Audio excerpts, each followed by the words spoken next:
मित्रों, इस समय अमेरिका और ट्रंप के सबसे बुरे दिन चल रहे हैं।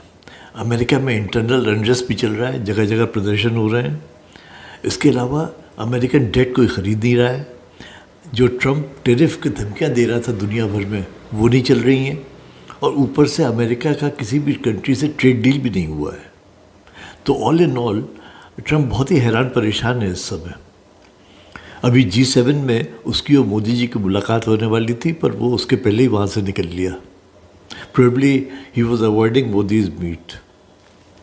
और अपनी गिरती हुई साख को बचाने के लिए उसने अब इजराइल के थ्रू ईरान पर हमला कर दिया है, जबकि negotiation talk were due on Sunday. उन्होंने फ्राइडे को ही हमला कर दिया। सो दिस शोज़ कि they don't want talk, they want to grind Iran into ground and to a regime change.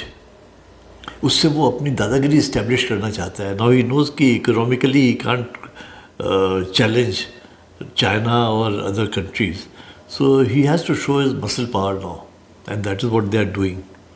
And अगर ईरान को उसने इस तरह से नेस्त नाबूद कर दिया तो it will be a very bad omen for the rest of the world.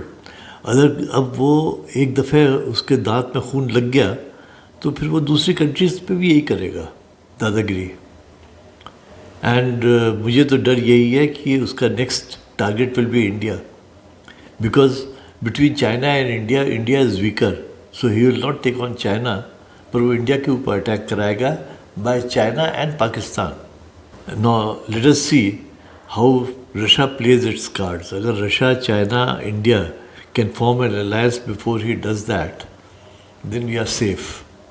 पर बहुत ही बड़े फेरबदल होने वाले हैं अगले कुछ ही दिनों में, मे बी वीक 15 डेज।